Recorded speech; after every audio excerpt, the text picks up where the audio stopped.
Энэ үеийн дугаартаа нэгэн сонирхолтой киног ярьж өгөхөөр бэлдлээ. 2007 онд загасчид эзэнгүй зав ирж байгааг олж олсоор татна дээр нь гарч шалгахад бункер дотор маш олон хүний зохицос байх ба нэгэн залуу дууг сууж байгаагаар кино эхлэнэ. Манай киноны гол дүрийн залуу Гилсог бол Тайжи мапын тулгуулагч бөгөөд тэдний мапын бүлэглэл бусад мапын бүлэглэлүүдийг бодвол мансуурлах бодис судалдаалах хууль бус ажил хийдэггүй зөвхөн бизнесийн чиглэлээр үйл ажиллагаа явуулдаг хүчирхэг мапын бүлэглэл юм. Нэг өдөр Тайжи мапын бүлэглэлийнх нь нэгнийг гэрлэх гэж байгаад нь баяр хүргэн пранк хийнэ.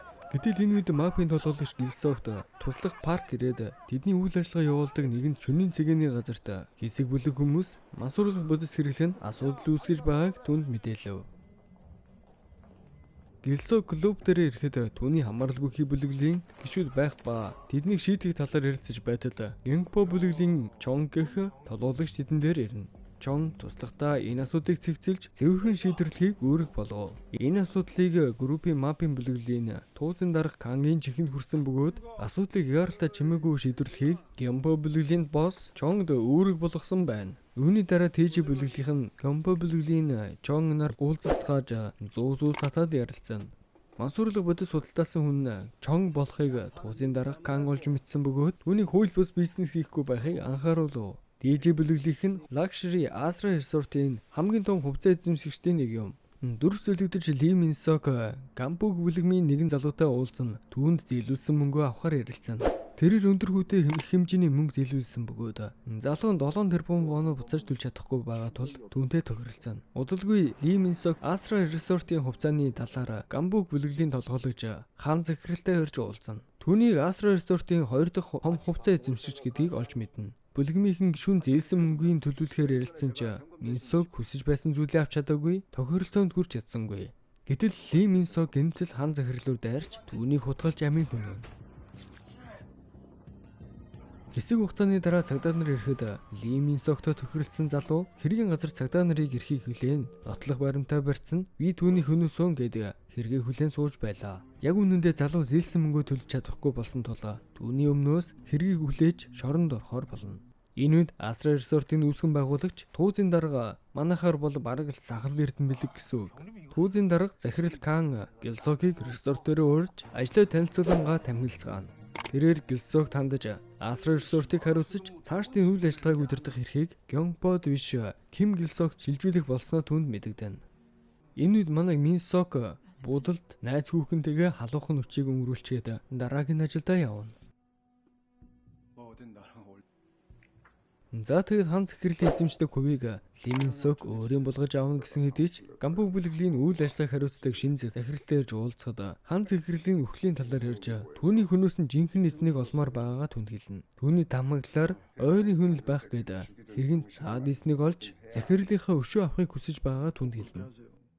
Манай Ким Гилсог Asra Resort-ийн хамгийн хувьцаа эзэмшигч болж Тайжи бүлэглийнх нь Asra Resort-ийн үйл ажиллагааг хариуцаж удирдах ажиллахаар болсон бөгөөд нэгэн өдөр 2 дахь том хувьцаа эзэмшигч болсон Ли Минсок Asra Resort-ийн менежментийн талаар ярилцахаар Ким Гилсогтой уулзна.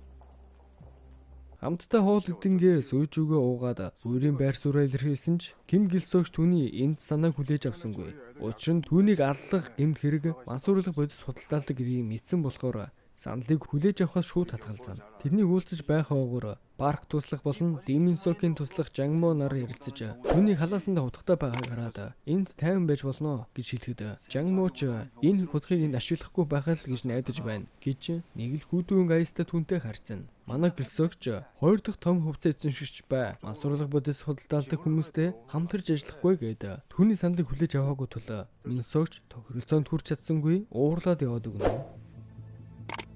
Ким Гилсог туслаасаа тэдэнтэй ярилцсан уу? Ямархуу хүмүүс шиг байна гэхэд тимч таатай харилцаатай биш юм байна. Тэдний цааш нь харуулчихгүй гэхэд тулалдах хэрэггүй харин хоолоо хувааж идэх хэрэгтэй гэж түүнд анхааруулв.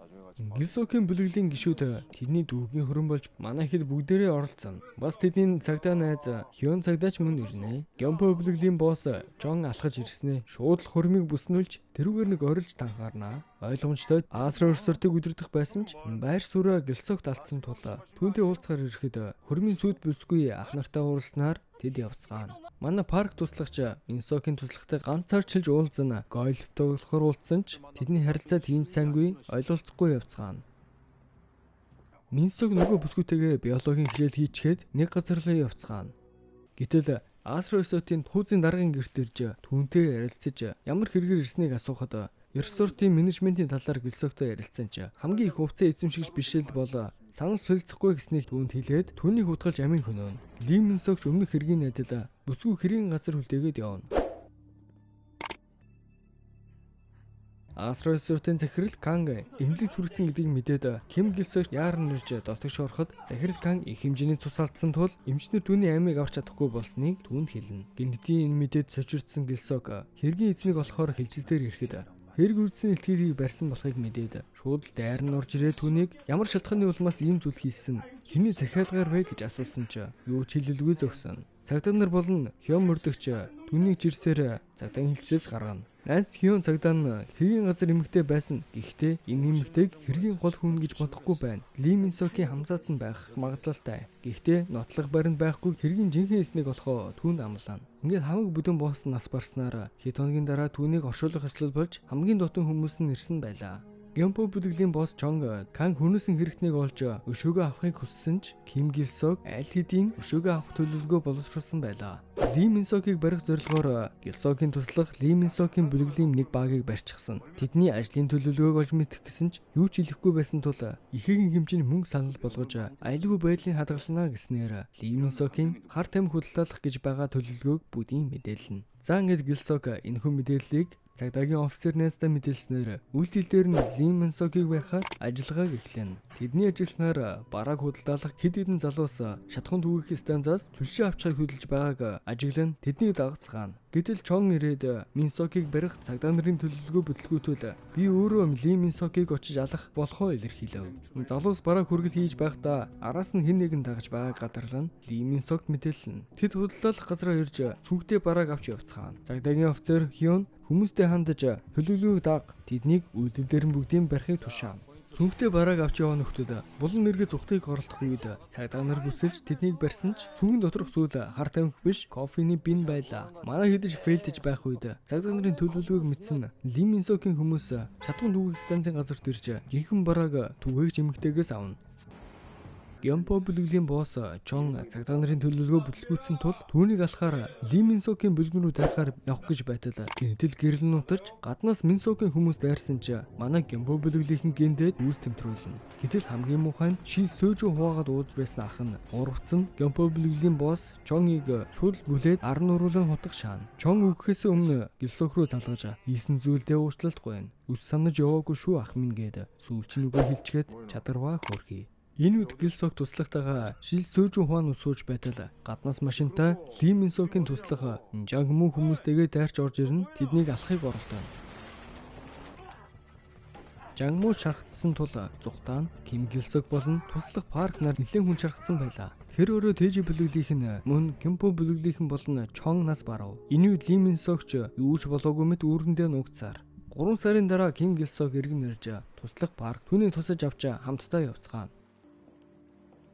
Цагдаагийн офицер Ли Минсокийг барих гээд Канг захирлын хүнээс эмэгтэйгээр жуулцахад Минсокийг илчлээд өгөөч гэжсэн ч эмэгтэй түүнд хандаж Минсокийн талаар юу ч мэдэхгүй гэж хэлээд Минсокийг олон хүний амьд хүрснийг мэдэж түүнийг их ямар ч нотлох баримт олж чадсангүй.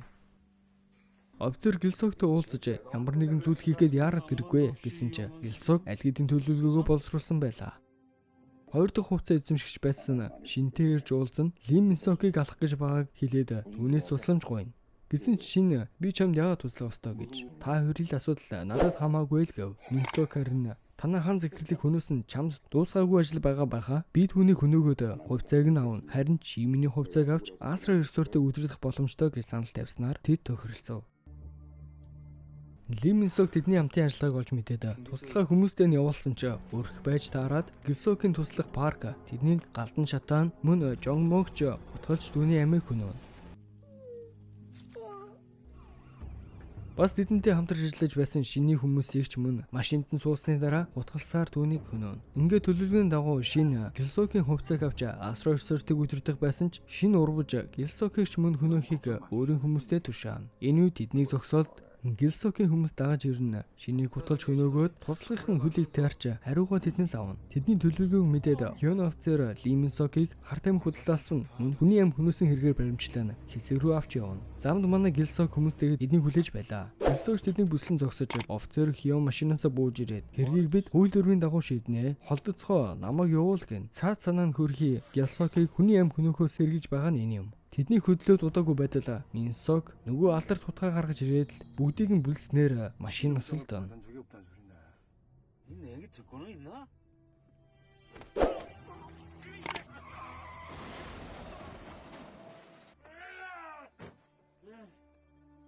Удалгүй машинаас Минсок гарч ирэхэд Гилсокийн хүмүүс түүнийг хөнөөхөөр дайрсан ч өөрсдөө арчуулнаа. Минсок тэдэнтэй тулалдахдаа нэлээд хүн шаргацсан ч бүгдийг хөнөөгөөд Гилсокийн урд ирнэ. Гилсок түүнийг хавирч унгаагаад л гарыг нь хуулж өшөөгөө авч мань хүний өөрийнх нь утгаараа нэвцүүлбэж түүнийг ална. Офицер Хён түн дээр ирэхэд одоо намайг барьмаар байна уу? Ахыг минь дотны хүмүүсийг маань манай олон залуусыг цусыг урсгахыг хараад сууж байсан байж одоо намайг ялмаар байна уу гэж хэлээд алхасаар кино маань төгсөн.